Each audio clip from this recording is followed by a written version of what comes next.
The Clean were just too loud and radical when they started out for pubs, and they had the power cord pulled on them early on by one pub, and it kind of angered them in some way, and but in other ways it would have confirmed they were on the right path. That a boring pub pulled the power cord on them and said, "That's enough, boys. You're too loud, you're too wild, and you're too radical," which is exactly what they wanted to be. Oh, we're totally booked. Rock and roll! Well, I think I'll leave you to your reading. Little Hand says it's time to rock and roll. Rock and roller! We are totally booked. Welcome back to Booked on Rock, the podcast for those about to read and rock. I'm Eric Senich. Before we get started, if you'd like to support the podcast, get episodes commercial free, sign up for the Backstage Pass from Patreon for just $5 a month. The link in the show notes, or you can go to bookedonrock.com. Our guest is Richard Langston. He is the author of The Clean. In the Dreamlife You Need a Rubber Soul. The Clean were one of the most influential underground bands to emerge from New Zealand, helping define the Dunedin sound and laying groundwork for indie rock as we know it. Richard, thank you for being here. Thank you for having me, Eric. Great to be here. The Clean love tour in the United States, and it gave the band a second life, so it's great to talk to you. We were talking about that before we started recording. They did some touring here. You mentioned, let's talk about the influence behind this project, because you mentioned Sam Elworthy from Auckland University Press first suggesting this book. And then it was also a comment from the band's David Kilgour that influenced your decision to finally work on the book. Tell us about that. I had such admiration for The Clean. The idea of writing a book about them kind of overwhelmed me, because I thought, how would you do that? It looked like a mountain to me. But gradually over the years, Sam Elworthy from Auckland AUP approached me and said, you should write a book on The Clean. And then David Kilgour said, yeah, it's time, write one on us. And so I had suggested to David, sort of half-heartedly, I'm thinking of writing a book about Flying Nun. And he said, no, write one about us, which surprised me because David, the Clean, you wouldn't say they marketed themselves with any kind of aggression. I mean, they just played their music. That was how they got their audience, how they earned their reputation. So they never had a manager. They never had a publicist. They did everything themselves. And they were pretty modest about what they'd achieved. And so it was really neat when David said, write one on us. It gave me a boost and a confidence. And I'd done a book previously with Todd from Hozak Press in Chicago. He had turned a fanzine that I'd done in the 80s on the Dunedin bands into a book called Pull Down the Shade. So I had confidence from that. And so all these things fed into the idea we should do a book, Eric. And we quickly settled on the idea of it being an oral history, because we all like that form. I love that, where you hear the voices of the people involved, not me trying to synthesize it and superimpose a storyline over it. You get the direct storyline and experience. You started writing this after Hamish Kilgour passed and another founding member, Peter Guttridge, passed away. You had archived interviews with both. What was that process like for you to be able to reconstruct their voices essentially through previous interviews and know that you were able to get their stories before it was too late? Hamish had been a great talker throughout the Clean's lifetime, and that he had so many ideas. He was kind of always happy to talk about The Clean and his philosophy. He had quite a philosophy about music and how you should make your music. That's the most important thing. Don't think about it as a career. It's a creative process. So staying away from the record industry was a major idea that Hamish had. So he'd done a lot of interviews, and I had interviewed him several times over the years. The last time in New York in 2014 when I went to the USA. So there were lots, and Peter Guttridge too had been a good talker. They were people with ideas. They were thinkers, so they were always quotable. And he'd done plenty of interviews like Hamish, Peter. And then David Kilgour, during the process of writing the book, unearthed or brought so much stuff to the surface from his archive, letters, Hamish's diary, his poetry journal. So suddenly I had all this first person material, all their thoughts, what they're listening to, what Hamish was listening to, what his thinking is at any given moment. He was voluble in every sense of the word, and anyone who lived with Hamish said that he was always writing, painting, drawing. He was just endlessly creative, and David.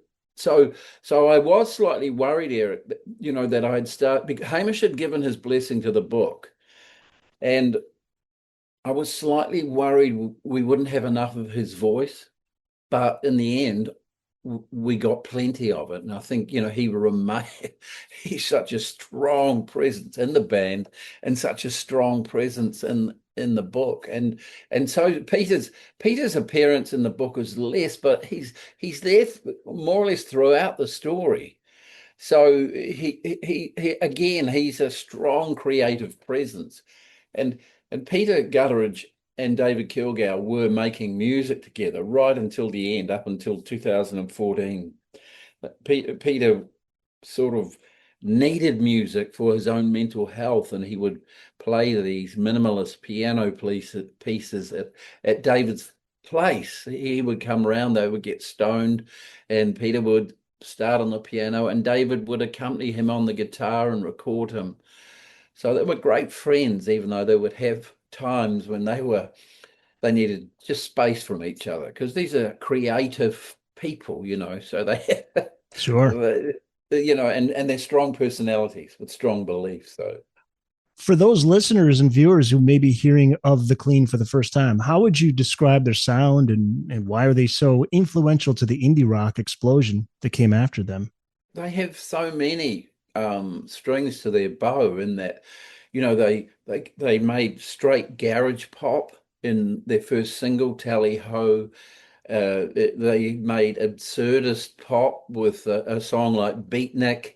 So they were very they listened a lot to the garage bands, to Nuggets is a bit of a signpost to their sound, and those Pebbles compilations are there too. So they loved surf music. They loved drone. They loved the Velvet Underground. They loved, the dissonance. So they could be a pop band. They could be, a noise. They could create great sheets of sound in a song like "Point That Thing Somewhere Else," which is a classic drone song. And I mean, you'll hear lots of similar sounds in bands like Yola Tengo and Pavement. So the Clean, the Feelies, that were very much akin to those US bands, I think. The Clean also had elements of the Kinks in them and the Beatles, and they were huge Rolling Stones and Dylan fans. And you can hear, say, the Rolling Stone kind of sway in something like "Anything Could Happen," which was another very strong song from their very early days. They were incredible, Eric, in that they wrote what would become their kind of anthemic songs between 1978 and 1982. They had they had difficulties in that period as well, but while they tried to settle on the right combination of a band, but they had written these great songs so young. Kilgour was like 17, Hamish was 20 when they wrote these fabulous songs that continued, even though the Clean were kind of left field for New Zealand music at that time. Well, they started a whole new genre, really. They really financed Flying Nun, the label that many associate with the Clean, until they signed to Merge in the USA. Again, Eric, they were always going to sign with indie labels, so when their relations finished with Flying Nun, they signed with Merge because they're an independent. They like those people, so that's how they operated as a band. I was going to ask you, how different was the New Zealand scene from what was happening in America and the UK at that time? Because they originated in Dunedin in 1978, right? Yeah. Well, there was a tiny pocket of punk in New Zealand, but the Dunedin strain of punk was way different to the English strain. Because um, the Dunedin bands, like the Enemy, was the first punk band in Dunedin, and that was Chris Knox, who many of your listeners will be aware of through his solo records, his work with the Tall Dwarfs and Toy Love. And so and they combined kind of, the Stooges and the Beatles. So it was very different from the English punk. Dunedin punk was never straight punk. It wasn't about social upheaval. It was about about making better music in that sense. I mean, also a sort of a noise against the boredom of life in Dunedin, because it's a small, slow town, and it was a way of creating excitement. But the punk was different. It was a very New Zealand strain of punk, although that was in Dunedin. In Auckland, they were more copyists of British punk, Oh, really? but yeah, they were more fashionable, they wore leather pants and sort of had the haircuts and everything, whereas the Clean just did their own thing, looked their own way. They had a style that they established from the outset, which was their own style. It was more probably Rolling Stones than the Sex Pistols. Yeah, I definitely hear the Velvet Underground influence and the Stone, Oh, early Stones, like yeah, mid yeah, 60s definitely. Stones. Yeah. Yeah. The Kilgour brothers, Hamish and David, what were they like as personalities and creative partners? Well, they were very strong personalities, and they both believed in what they were doing. They had their struggles in terms of trying to find an audience. It took them really till 1981. So they'd started in 78, but by 81, they were white hot. I mean, they would have made a name for themselves immediately if they'd been a band in the USA. So they would have been, they definitely. But in a way, it was an advantage that they incubated in isolation in New Zealand, did their own thing, because there's no real prospect of making a career here as such in terms of money. So you just got on and wrote the songs you wanted to write. And the Kilgours, I mean, they were very symbiotic in the way they wrote and played music and produced music. They had very similar ideas, but of course they're brothers, and that gives them this unique blood kind of relation alchemy between them, whereby they could finish each other's guitar breaks, or they were very close in how they went about creating something. Initially, Hamish because he'd been a kind of lit grad, he was more the writer of the lyrics. Although David wrote the lyrics to the first song they released, Tally Ho. So, but he was the guy who introduced David to the Beat Poets and all that stuff. So he was, and he wrote Anything Could Happen. Hamish wrote that, and it's very Dylan-esque in its language, which he got to Dylan through probably Ginsberg at university, and he was a real, but very symbiotic, Eric. And of course, over the years, they could have their differences about how they were going, what they should be doing. But Sibling rivalry? yeah, well, rivalry and just some sibling differences, just they both had the same aims, but yes, they had different styles of doing it. Hamish was a bit more wild in the way he wanted. In the latter part, he was a little more. When I'm saying this, when they were starting to make the latter albums, and in the 2000s, Hamish was more wanted to jam the songs. David was into structuring song structures more. So that created tension between them. But that was only later on, pretty much, through the early recordings.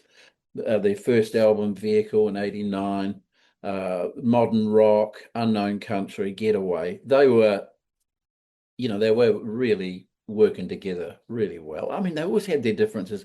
You're going to, with band members. Sure. And Robert Scott, the bass player, who they got on board in 1980, and that helped transform them into the band they would become. Robert's a brilliant bass player.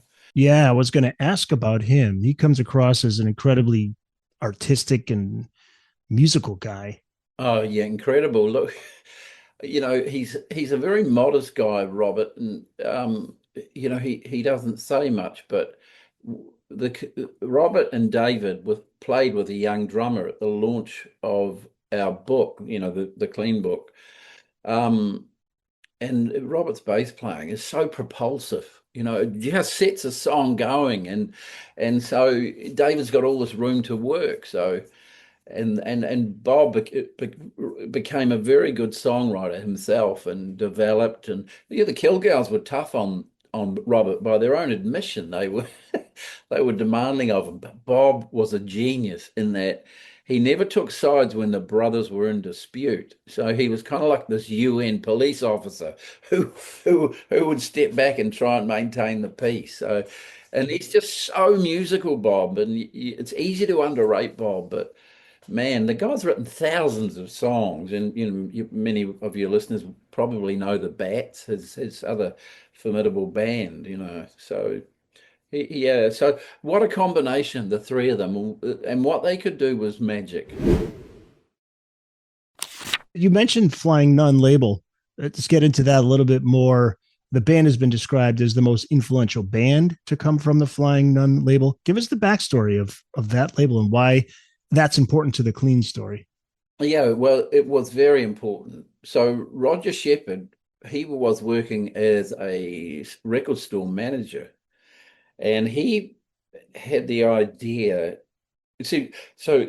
Roger was in Christchurch, which is the largest city in the South Island of New Zealand. And he thought he was seeing a lot of bands in Christchurch he thought were really good and maybe should have been recorded.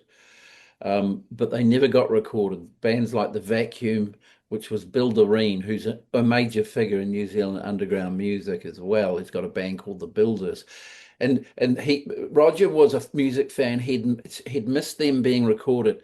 And then once he saw The Enemy and The Clean, he could sense there was something coming out of Dunedin. And then he saw The Clean again in 1981 in Christchurch. And they were so white hot then. He was just convinced they had to be recorded. So he saw them I think it was in April '81, play a pub called the Gladstone. He was there. Within 2 weeks, he registered Flying Nun as a record label, specifically to sign The Clean. And because he recognized in them, basically they had the qualities of a world-beating band. But it still surprised him when their first single, Tally Ho, which is, garage pop. It was not the kind of stuff that was played on the radio. In fact, The Clean never got played on the radio, hardly at all in their early days. But it still went into the top 20 because suddenly there was this post-punk audience. Suddenly the young people were dictating. Our generation was dictating what made the charts by what we bought. We weren't worried about what they were playing on the radio. It was just word of mouth. This great music was suddenly mushrooming, flowering out of the ground, out of Dunedin and out of Christchurch. And so that's why Flying Nun was started by Roger. And then, it was a fantastic thing that happened. And The Clean was so popular, they generated income for Flying Nun, which allowed Flying Nun to pay for other bands to be recorded, released. So The Clean were massively important, and they were always communal. They were a generous band who wanted others to flourish as well, and that was part of their philosophy. They were quite sort of They wanted socialist Marxists in their outlook, whereby the artist should keep control of their material as much as possible. And if you're going to go to a label, make sure it's one that's symbiotic, that is empathetic with your aims. Is there a good story behind that name, The Flying Nun? There's Well, a television show back in the day. Well, one of the other influential figures in the whole rise of Flying Nun, Doug Hood, who recorded much of the clean music early on, he thought it was a stupid name, but it was Roger. It was just a pop culture thing, The Flying Nun series with Right. Sally Field Yes. was a huge hit in New Zealand, so we all watched it. So when Roger named his label Flying Nun, I mean, we didn't think too much about it, except, well, yeah, okay. Well, it had a ring to it, kind of probably weird if you hadn't watched the program. I love it. Flying Nun. What is a Flying Nun? But it worked, Weird things can work, and Sure. that worked. How important was Peter Gutteridge in the early formation of the band, and what led to his early exit? He wasn't there long. Peter was really important. And, that would be shown in that David and Peter would be lifetime buddies with different occasional differences. David had a copy of Neil Young under his arm when he was at school. And Peter, they were both at the same high school. And Peter saw David with this record and introduced himself, because Peter was also a huge music fan and had very firm ideas about how a band should sound, even early on. And so that was that relationship that started the clean. It was Peter Gutteridge and David Kilgour who first jammed clean songs into existence, including one which became a kind of an anthem called "I'm in Love with These Times," which Roger Shepherd later used as the title for his memoir. So Peter was super important and creative, and so but he was how could we say, he was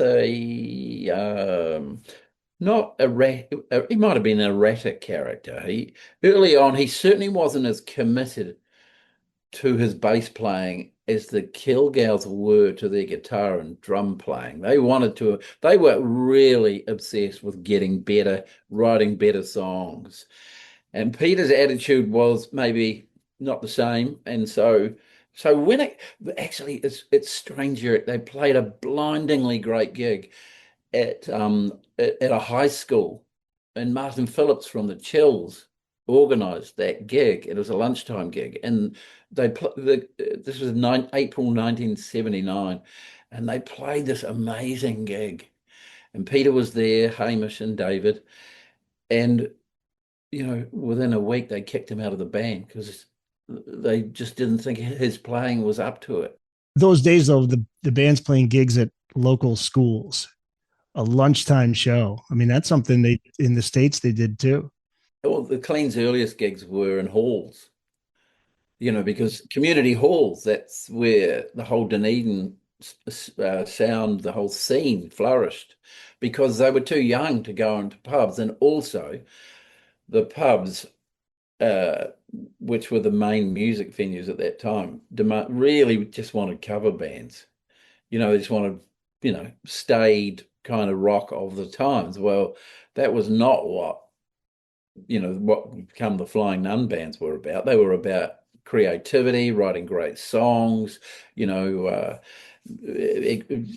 inspired by your heroes, Lou Reed, Bob Dylan, the Stones. They were not about The Doors was another influence, right? Yeah, the Doors, huge, and the Seeds, Birds. the Seeds, the Birds. You can hear all of that in the wash, So pubs were just the Clean were just too loud and radical when they started out for pubs, and they had the power cord pulled on them early on by one pub, and kind of, well, I guess that had two effects. It kind of angered them in some way, and but in other ways, it would have confirmed they were on the right path. That a boring pub pulled the power cord on them and said, "That's enough, boys. You're too loud, you're too wild, and you're too radical," which is exactly what they wanted to be. They don't want, Yes. and now look at them. Those cover bands, bless them, they don't have a career now. The Clean have continued. They sell more records in the United States now probably than they sold here. I mean, it's a wonderful, wonderful thing that people recognize in their music a quality that just endures. They were never fashionable. They created their own fashion.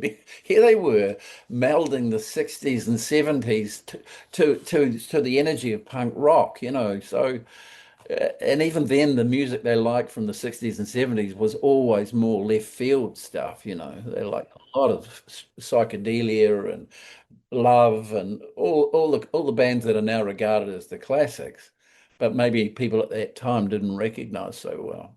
I did ask about the Flying Nun origins, the origin story behind that name. What's the story behind the name The Clean? Where did they get that? Well, let me quote Hamish Kilgour from the book. There was this community of people who would listen to records in Dunedin who were really influential and around the Kilgour brothers and that early scene. And one of them was a character, Jeff Ruston, who imported a lot of stuff and played stuff to the Clean, like the Flaming Groovies. But Hamish, the origin of the Clean's name, let me quote Hamish from the book. One of the bands that Jeff had imported was a single by the Mumps, and Hamish says, "I heard the Mumps, I like to be clean single, and thought that's a kind of cool name for a band." And then there was this Hell's Angel in a movie called The Sweet Ride. This Hell's Angel had a bald head and was called Mr. Clean. So clearly, and I get it's a great name. I mean, it's such a good name, and It is. Hamish was good like that. He had a good ear for language and what would stick. And I mean, look at the Clean is stuck. It's a great name. Yeah. Richard Langston is the author of The Clean in the Dreamlife You Need a Rubber Soul. By the way, that title is a reference to. It's a latter single written by David Kilgour, and I love that song. And the book could have had many titles. The most predictable would have been, Tally Ho, acknowledging their early successful single, or Anything Could Happen, probably one of their most popular songs. But we didn't want that. The Clean never do the obvious thing. And in discussion with the band, there was always lots of discussion with the band about the book. It was a very symbiotic communal process. Certainly wasn't a case of me writing it. No way. It was a very communal process. And I love that song, In the Dreamlife You Need a Rubber Soul. It's on Mr. Pop from 2009, their last album. And I mean, typographically, it looks fantastic on the front of the book. It We had a does. great designer, Katie Kerr, and she did a great job.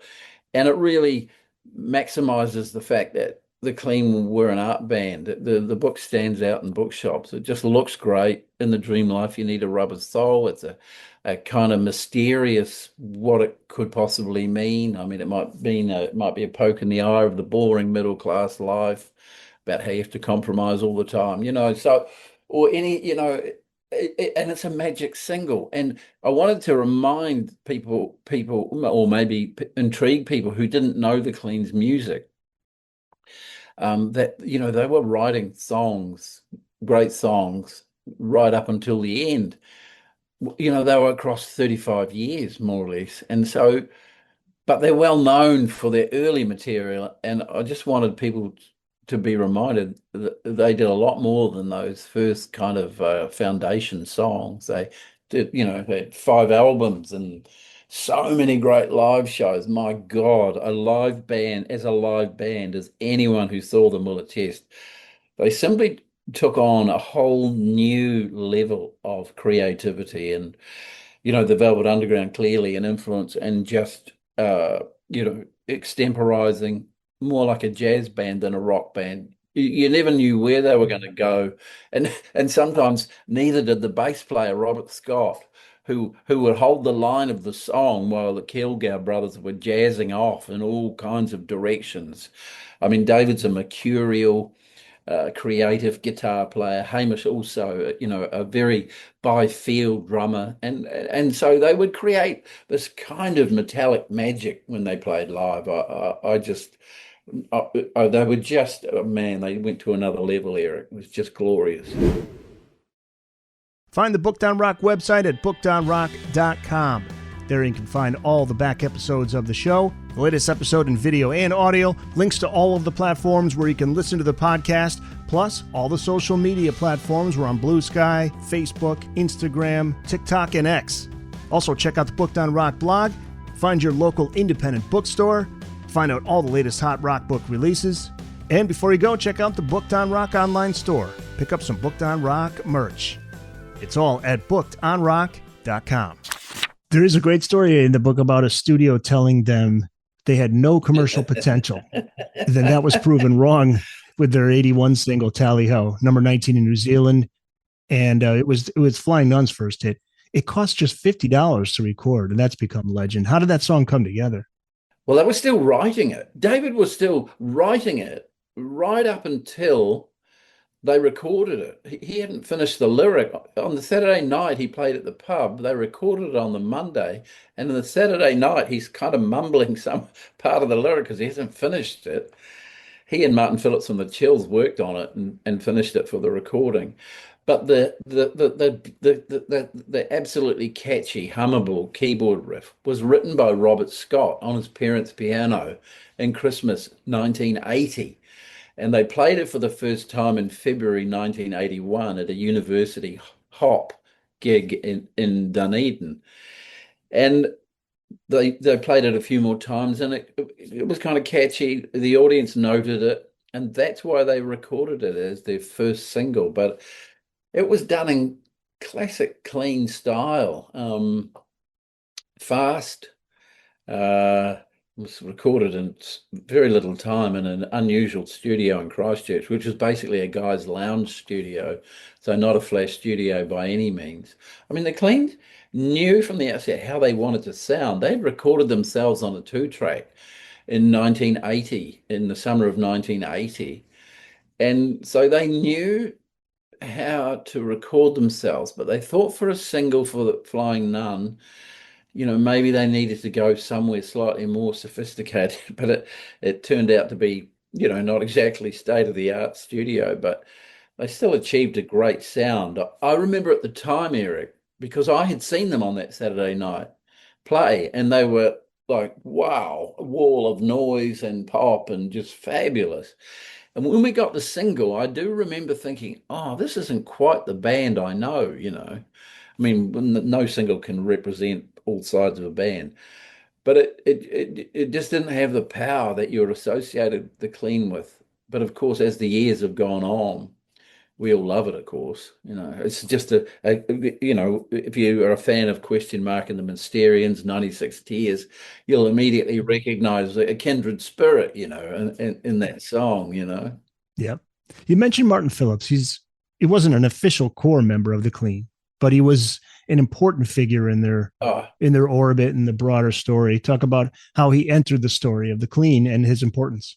Martin organized that gig they played at the high school. Martin was, he was like the Kilgours and Robert Scott in that he did not want the 9-to-5 life. He wanted to be a successful songwriter and in a rock band, and he wanted to, initially the Velvet Underground and the Clean were massive influences on how he went about writing stuff. His early songs, Kaleidoscope World, like that, Rolling Moon, you can hear the birds, and the Clean. The Clean were a huge influence on his Martin's first big hit, really, underground hit, Pink Frost. That's purely the Clean guitar sound he's approximating there. But he was a talent, Martin, from the outset, quite rebellious for a middle-class boy. And he became the clean sound person and toured with them. Because they liked that, they liked them. I mean, David was particular mates with Martin, and they took him on a tour in 1981 when they went around the country, and when they recorded Tally Ho. So he ended up playing the keyboards on Tally Ho as a kind of reward for having been the sound guy on their tour. Martin said he didn't really do much, but David Kilgour said the most important thing he did was he ensured the guitar was always turned up, because David's guitar was always turned up, because inevitably the venues would turn the guitar sound down because it was so loud, so huge. But Martin was under strict instructions: do not turn the guitar down. And then, that's a winning formula. Yes. So yeah, and they were lifelong friends. Peter Gutteridge, Martin Phillips, and David were tight. And the book suggests that the band wrote and recorded very instinctively. Mm-hmm. Was overthinking the enemy for the clean? I mean, how important was spontaneity to them? Well, it was. I mean, I think they had the idea: first take, best take. Yeah. And when they looked later on, when they had made their early records, and later on, so they made, the first two EPs, the first two singles between 81, 82. They then made Vehicle, a straight record, and a straight pop record made at the end of a tour, which is quite a straight ahead but great record, but straight ahead, like it's over in 29 minutes. Brilliant. It's like the Ramones. Then they wanted to branch out, and when they looked to get other musicians into play, they got this great extemporizer, Alan Starrett, who was a multi-talented, multi-instrumentalist, and he could come in and play as soon as he heard what the Clean were playing. So it tells you they always wanted people who didn't need structure, who could just do it on the spot. And that was their philosophy, that they wrote quickly, they created on the spot so much stuff. You get Robert, David, and Hamish in the same room, and you will have songs.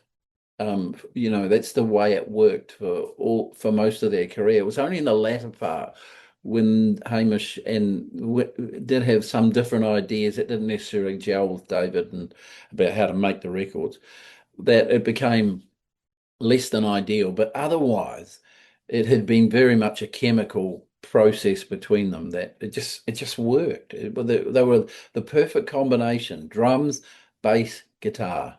And then Alan comes in and adds hammer, dulcimer, all sorts of things. So, yeah, great. You mentioned Vehicle. That album came out in 1990. And what's interesting is, so from their formation through, they broke up in 82, got back together in 88, were they just extended play records, singles? There was no full album? No, they didn't. No, they had EPs, two EPs and two singles. And it wasn't until they recorded a Vehicle in 1989, at the end of their first overseas tour to the USA, the UK, and Europe, that they made their first full album, and that's their first album, Vehicle. That's unusual or usual for New Zealand? Well, at that time, it made sense for Flying Nun financially to release EPs. That was the favored format of the day. Financially, it was better, and the Clean could have easily made an album.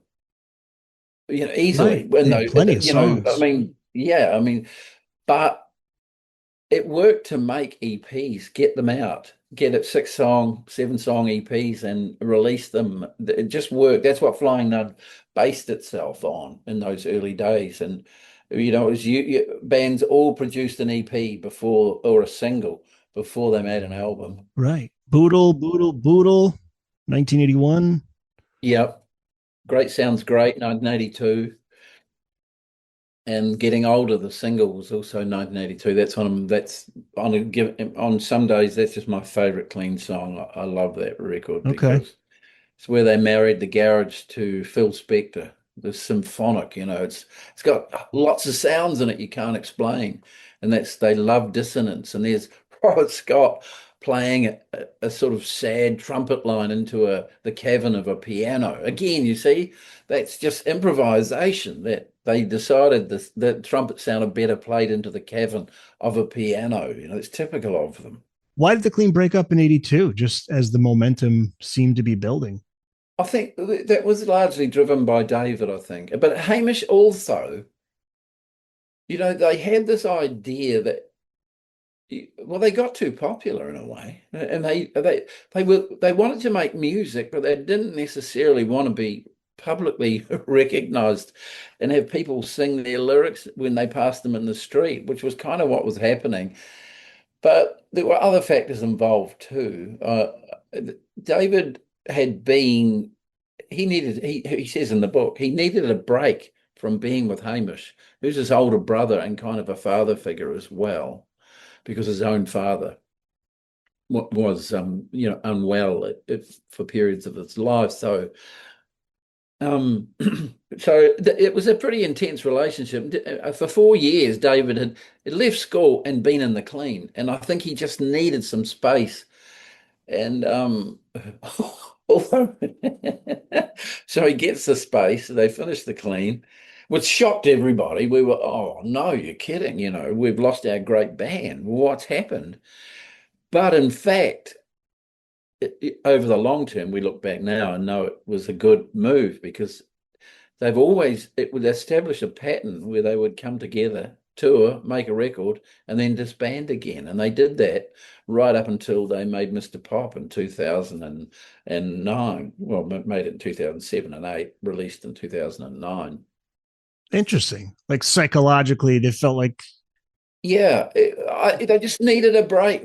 And so then they made what's a lovely, lovely home recorded record, The Great Unwashed, Clean Out of Our Minds, it's called. And it's such a good record. It's fantastic. It's got a couple of clean songs, leftover clean songs that they recorded, but left over in only the sense that they hadn't recorded them. They're really terrific songs. Hold On to the Rail is one of them. It's a great song. So the Kilgour brothers made this record as The Great Unwashed. And Bob started his band, The Bats, and started recording EPs. And then they made this fantastic EP called Singles as The Great Unwashed, with Peter Gutteridge on board. And that record that got a lot of attention, that second record, because it's really a fantastic record. It's very spiky and songs are great. Can't Find Water, Boat with No Ocean. Peter's songs. Peter was prolific. Peter Gutteridge was prolific in that period, and he was stoked that he had David and Hamish to play his songs, and they made this EP in Auckland at the end of a tour, a crazy tour, which you can read about in the book. Insane. They often made life difficult for themselves, those boys. yeah. Nutty tour, but just fantastic stuff. And that EP, wow, many people talk about that in very hallowed terms. I love it and played it heaps. Thanks so much for checking out the Booked on Rock podcast. If you've just found the podcast, welcome. If you've been listening, thank you so much for your support. And make sure you tell a friend, a family member, share on social media, and let people know about Booked on Rock. And if you do like the podcast, make sure you subscribe, give a 5-star review wherever you listen to the Booked on Rock podcast. We're on Amazon, Apple, iHeart, Spotify, Spreaker, TuneIn, and on YouTube Music. You can check out the full episodes on video, along with video highlights from episodes, on the Booked on Rock YouTube channel. Find it at Booked on Rock. Thanks again for listening. Now back to the show. Is it after they got back together from 1988 moving forward, when they started to gain a fan base in the US? Like New York, they became, like, fans knew their music deeply in New York. Yeah. Well, Homestead, the Homestead label in the USA released a compilation in 1988 of clean songs. So, you could say it was almost like their first album, and that it had all the best stuff off the 2 EPs and the singles. So it was a great compilation. So that introduced a lot of people, like the Yoda Tango people, Ira Kaplan, and the like, heard that for the first time and went, "What the hell is this band? Wow!" And the Pavement people also heard it, and no doubt, Guided by Voices, maybe they heard it too. So that record was influential, and then they toured, and people saw them. And I always love the quote from Yola Tango's James McNew, who saw them in New York in 1989, and he was so blown away by them. He said, "I couldn't believe that they were actually here and playing before us." He said it was like seeing the Easter Bunny. Right. Yeah, well, It's- because they were mostly New Zealand and then playing yeah, shows in other places other than the US. So they start playing in the US late 80s. Is that when they start? the first tour of the USA in 1989. 1989. Okay. Yeah, yeah, and they played New York, Boston, and people. So a lot of they'd been played a lot on college radio, and also a very influential publication, Forced Exposure, which was Byron Coley, one of the writers, wrote a lot about Flying Nun and really latched onto the Clean. He loved them, and he loves them to this day. He saw them. At that time, he says in the book he was against reunion shows, and he wasn't going to go and see the Clean, but he said he made an exception because it wasn't really a reunion, because they were writing new songs, and he'd never seen them, and he was just blown away by them. He said they were, I can't remember the quote exactly, but something like, he said they were just ridiculously good. Yeah. They were like And cult so, heroes to the yeah, American underground scene at that time. yeah, yeah, And that's, yeah. I would think that's exactly what they wanted. Yeah, I'm sure they would have anticipated that a US audience who were listening to college radio would immediately recognize the qualities in their music. The Velvets and Love, West Coast Psychedelia, the Byrds. They would have recognized those classic USA sounds, because that's what the Kilgours and Robert Scott had listened to a lot. Although they'd listened to a lot of English music as well, Swell Maps, etc. So the Beatles, of course. So, but I think that's why, they would have recognized it, but it would have sounded different from anything they'd ever heard, because it's got a very New Zealand accent about it, that music.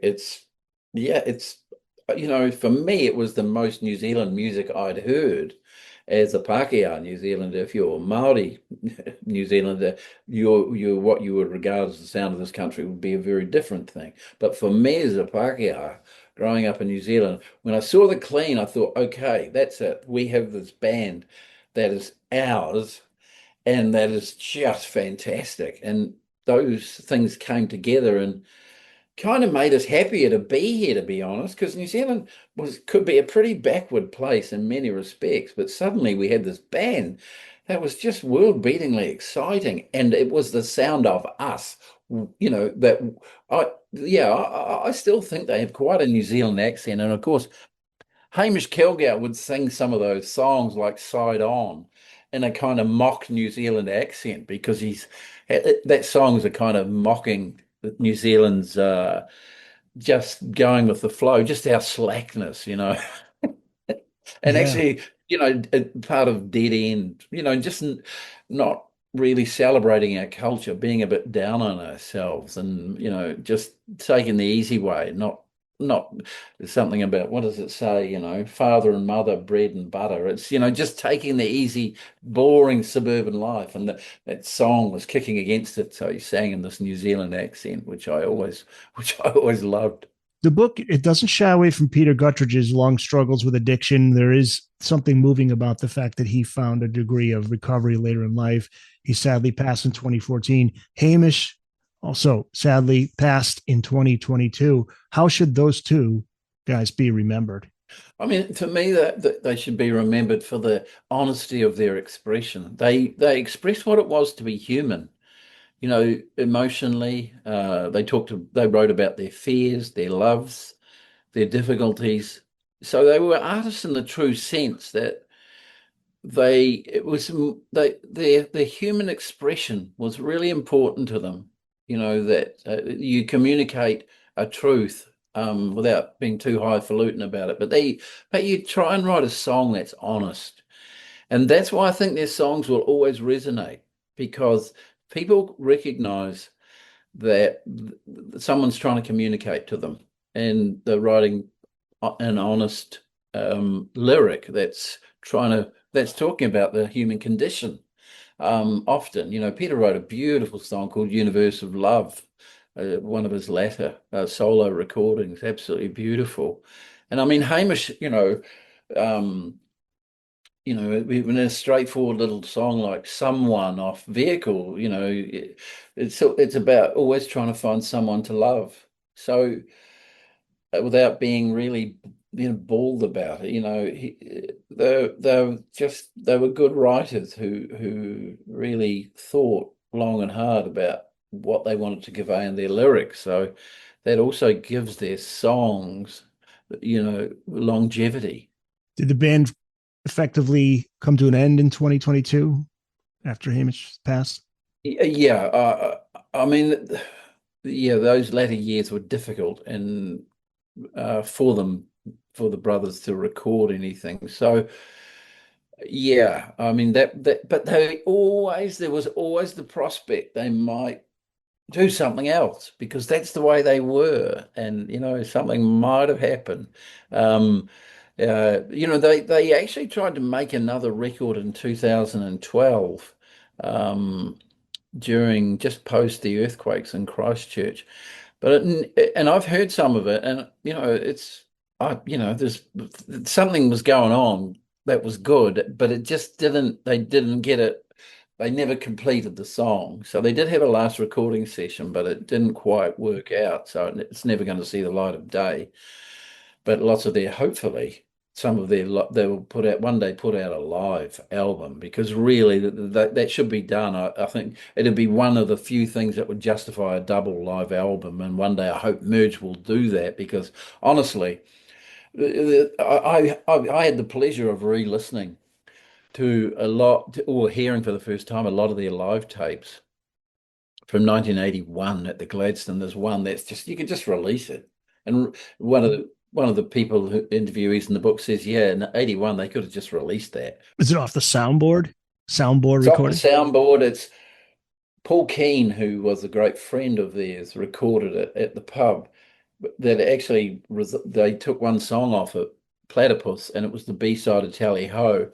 But the rest of it, including one song, Quick Step, they did a version of Quick Step, and it's 6 minutes 43, and it's just fantastic. It's a band at the height of their powers at that period, and one day I hope Merge will do a live album, because seriously, right, it should happen. There's so much material. Adam Jacobs, who the New York Times has just done a story on him. He recorded 10,000 concerts, and some of those are clean concerts. So they're worth hearing too. So that's that. Sorry, I can't remember the name of the site where you find them, but there's lots of recordings of the clean that are great, that should be released, in my view. I hope they see the light of day, because to me, like I say, they added a dimension to their songs when they played live. The Book Down Rock podcast is part of the Boneless Podcasting Network. If you're a fan of classic rock and classic film like I am, go to boneless.lovable.app to find over 20 great shows there. That's boneless.lovable.app, or just go to bookdownrock.com, the Boneless Podcasting Network. It is what you want it to be. Listen with confidence. How should rock history remember the clean? Oh, well, I think rock history will keep remembering the clean, Eric. I really do. It's just one of those bands. And I think they'll always be discovered by people who like a certain sound, and it's a classic sound. If you're into, I'm loath to use the term alternative rock, it's just great music to me. But, if we have to pigeonhole, that's probably a reasonable one. They were definitely did their own thing from the outset. And I think that people will always recognize in them that quality, that there's just something magic about them, and they'll always appeal. Yeah, and this book is the definitive story now that people can go to. It's out now. The Clean and the Dream Life You Need, a Rubber Soul. Find it wherever books are sold, Amazon, all the usual places. Go to bookdownrock.com to find your nearest independent bookstore and tell them to get a copy there as well. And people can follow you online, Richard. Where can people reach you? Yeah, online. I'm on Instagram. I'm on Facebook, talking about The Clean, posting lots of extra stuff, photos of the characters who I interviewed, lots of extras. And I'm so grateful to Christina Ward from Feral House. Man, she turned that book around in a hurry. And, that is just, I'm so grateful, because The Clean deserve to be widely read in the USA. It's where they, as I say, got a second life, and they loved touring there, and they were just enamored with the whole rock and roll culture of the United States whenever they toured there, and made many great friends, and they're grateful for that. So many photos. I mean, there are a ton of photos in this book put together beautifully. Yeah, I mean, and the early photos, Eric, at the start of the book, they had, their mates were all creative, and they just took great photos of them. Those black and white photos, yeah. There's one where they're outside a fish and chip shop in Dunedin, and it's just a great shot. It's with a broken window. The Chills bass player Terry Moore took that photo. Yeah.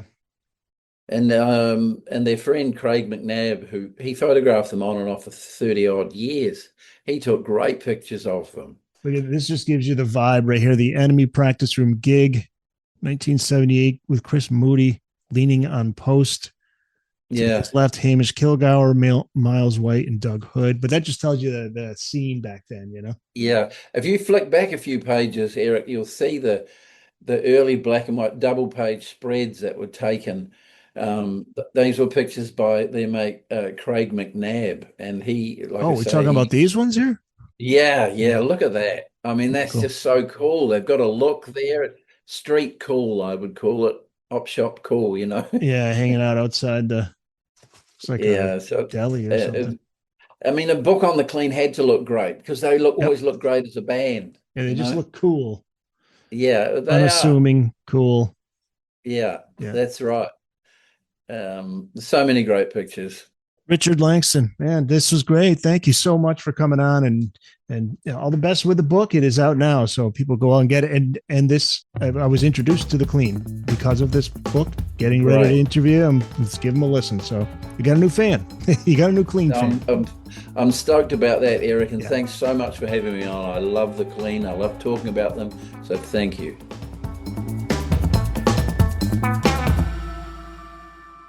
That's it. It's in the books.